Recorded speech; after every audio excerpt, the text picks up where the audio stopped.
My name is Fleurette Durandez, and I'm from Haiti. I have been here for like 21 years.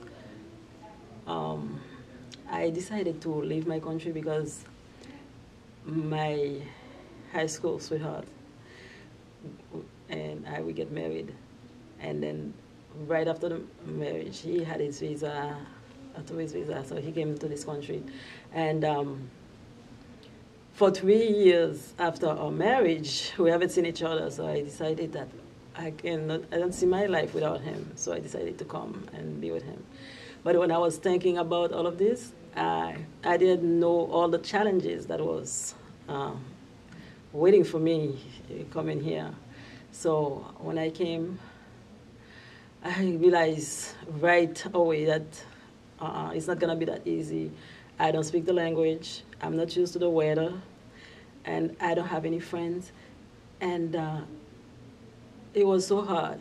People from where you go to school, your friends, everybody is left behind. Now it's like just me and my husband. And I'm saying just me and my husband, but even then, I was here in this country. My husband was living in a different state. I was living like one state away from him. So it was like still difficult to see each other, but at least I know I had him. But still, I couldn't do anything. I couldn't go to school.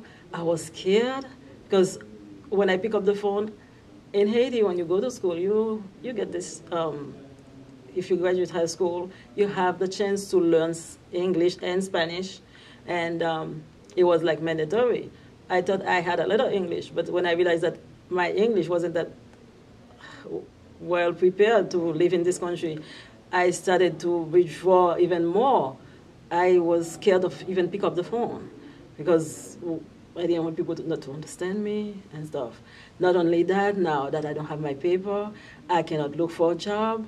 I I didn't know how to go to school because as Haitian we believe in education. I had a degree in economics in Haiti, but I couldn't do anything with it here. It was like, okay, so why? How do I go back to school? How do I just get out of this situation?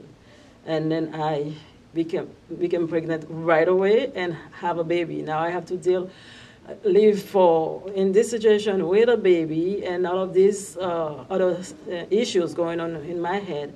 It was very hard. I thought of going back home, at least see my other people, having people around you, because people as human we need this connection. We need people to support us.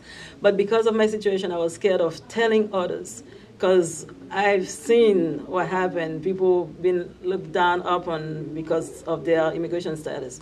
So even though I was in the midst of people that have been there, I was always scared of talking about it. So at one point I decided to open up, and I realized that okay, it's gonna be, there is light at the end of the tunnel, so I can keep on going. So I was thinking like my grandma back home, who was my other mother, because my mommy was her only child, and we grew up in the house with her. And when I left, years passing, and I couldn't go and see her and stuff like that. And I have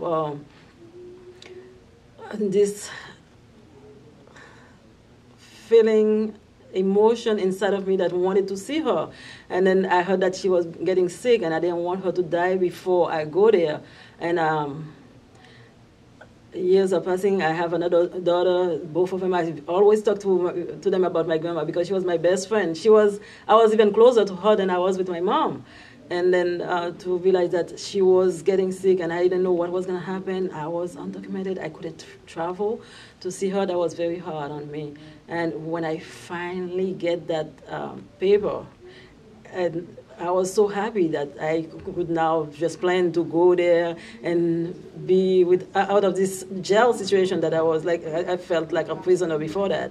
But now I thought it was okay. I was going to bring my daughters and they would be able to see her. And then a few months before the travel date that I had in mind, she passed away. And it was very, very hard to hear the news. But at the same time, I was happy at least I was able to travel and be there at the funeral. And it takes me years before I can even sit down and talk like that about her death, because it was very, very, very hard on me. That was my best friend. At one point, before I had that paper, to my youngest sister, I have 4 brothers and 4 sisters. My youngest sister, most of them travel to Canada, and my youngest sister is my goddaughter, and she was getting married. And I'm like, okay, we are right there. It's just like a border away from me. But that day I cried so much because I couldn't even go there to just assist her in that situation. So there's a lot of things going on when you don't have your paper, and when you come in from a place where family is like so tight, and then we all there for each other, and then you see yourself in a situation where you cannot do what you're supposed to do, you cannot, it is very hard. So my hope is that it becomes more, humanly seen. Like, okay, these people cannot live separate from each other. Families are meant to live together, and that's what I'm looking to see. I will fight with everybody who are willing to do that, so we can see all the families getting together. I would like to see that happen, not only for the Haitian people, but for all the immigrant people that are here and that are going through a lot. It is very, very painful to go without your family, without that support that you need from a family member. If you have a story, I'm saying if, but I know everybody has a story. Every immigrant has a story, and it's different from each other, but they all can gear to the same goal. So we all need to get out and talk, and let our voice be heard, so people, the people that are there to just make the decision, they can know about it, they can see us as human being, as a force, and we really need to be together. Families have to be together, just like for them. Family is important, so we all are human, we all need to be with our families. I will say that.